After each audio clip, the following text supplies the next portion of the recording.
네, 미국 주식 가이드 시간입니다. 오늘 어떤 종목을 발굴해 봐야 될지 이분과 함께 하겠습니다. 유진투자증권 분당 WM센터 김진규 주임 모시겠습니다. 안녕하십니까? 네, 안녕하십니까? 네, 시장이 간밤에 좀 많이 급락을 했네요. 네, 맞습니다. 우려스러운 부분이 좀 있을까요? 네, 아무래도 국채금리가 계속해서 3%를 넘나들면서 네. 좀 이제 그 시장 주체들이 좀 시장을 좀 우려하는 그러한 반영이 계속 반영되고 있고 네. 아무래도 이제 기술주 같은 부분도 금리 인상에 있어서 지속적으로 하락할 수밖에 없는 그러한 구조를 가지고 있기 때문에 아무래도 이러한 하락은 큰 하락이 아니었기 때문에 네. 조금 더 지켜보시는 게 좋을 것 같습니다. 네, 알겠습니다. 그럼 오늘장 어떤 종목을 또 픽해 오셨을지 궁금한데 한번 열어보도록 하겠습니다. 오늘의 미주 가이드 종목입니다.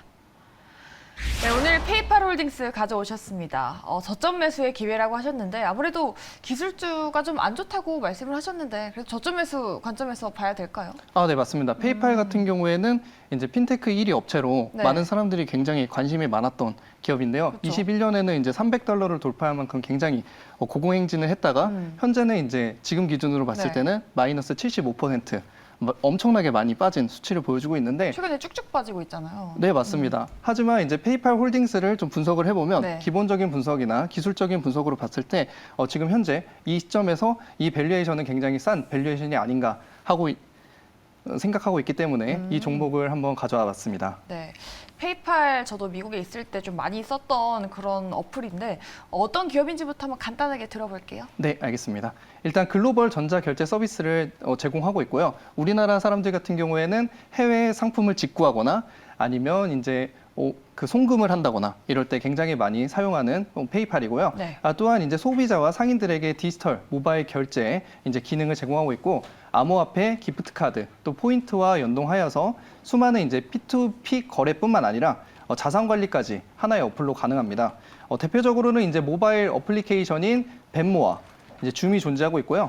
결제 시장에서 매출 점유율이 1등이고 그뿐만 아니라 이제 활성 고객 같은 경우에는 4억 2,900만 명으로 결제 수입원이 수수료가 주 수입 모델원입니다.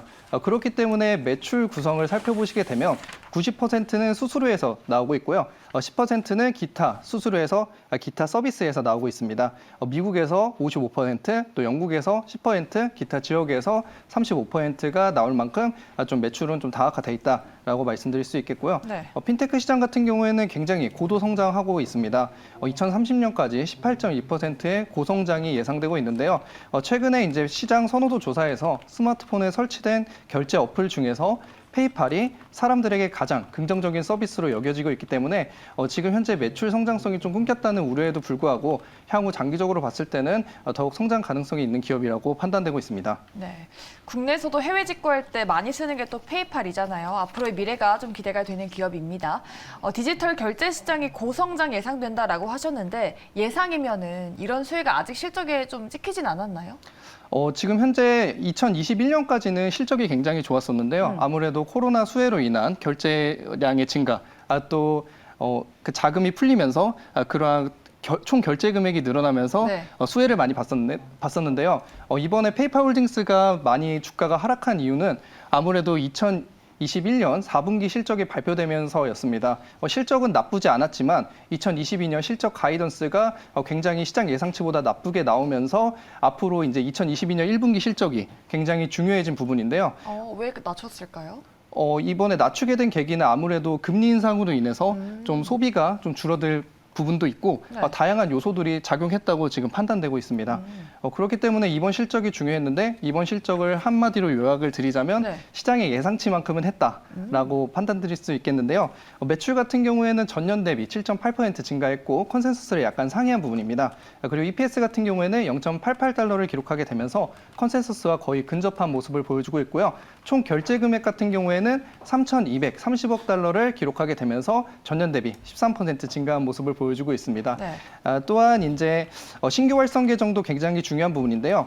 페이디 인수 효과로 인해서 이제 320만 개가 더욱 추가되면서 전년 대비해서 980만 개가 늘어나게 되면서 이제 9% 성장한 모습을 보여주고 있고요. 지불 거래 건수 같은 경우에도 18% 증가하면서 지금 긍정적인 모습을 보여주고 있습니다.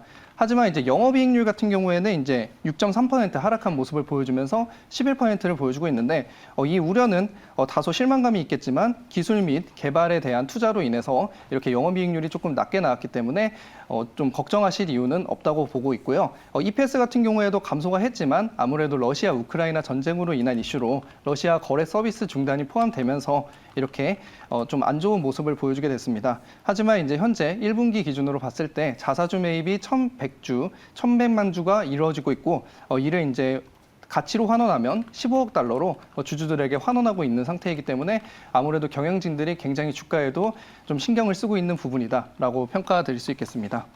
앞서서 주가 하락했던 원인이 가이던스를 하향했다는 점이라고 말씀하셨는데 그거 하나 때문에 이렇게 많이 빠지진 않았을 것 같은데요. 또 다른 악재가 있었을까요? 네, 아무래도 이제 이베이와의 결별이 가장 큰 좀 악재로 좀 작용했다고 말씀드릴 네. 수 있겠는데요.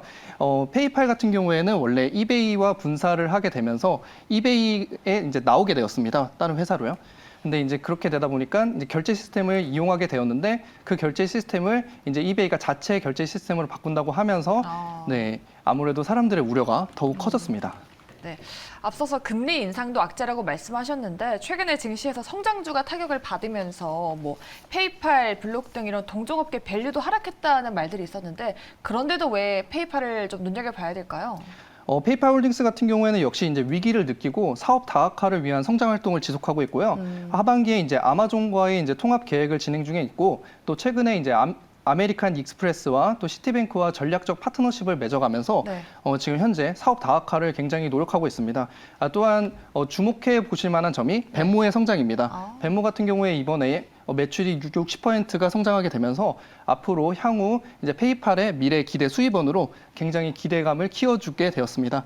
따라서 이런 종합적인 부분을 봤을 때 굉장히 페이팔이 지금 매력적인 상태이고요. 또한 재무 상태도 굉장히 건전하기 때문에 앞으로 이제 부채 상환 능력도 굉장히 현금 창출 능력이 뛰어나기 때문에 지금 페이팔 홀딩스를 아무래도 주목해 보실 만한 지금 밸류에이션이 아닌가 하기 때문에 지금 추천드리는 바입니다. 네, 알겠습니다. 아직 뭐 금리 인상 때문에 밸류 우려가 나오고 있긴 하지만 여러 가지 매력 포인트들이 있기 때문에 저점 매수의 기회로 한번 눈여겨보자라는 의견이셨습니다. 잘 참고하셔서 대응해 보시기 바라겠고요. 오늘 함께 하셨던 분은 유진투자증권 분당 WM센터 김진규 주임이었습니다. 고맙습니다. 네, 감사합니다.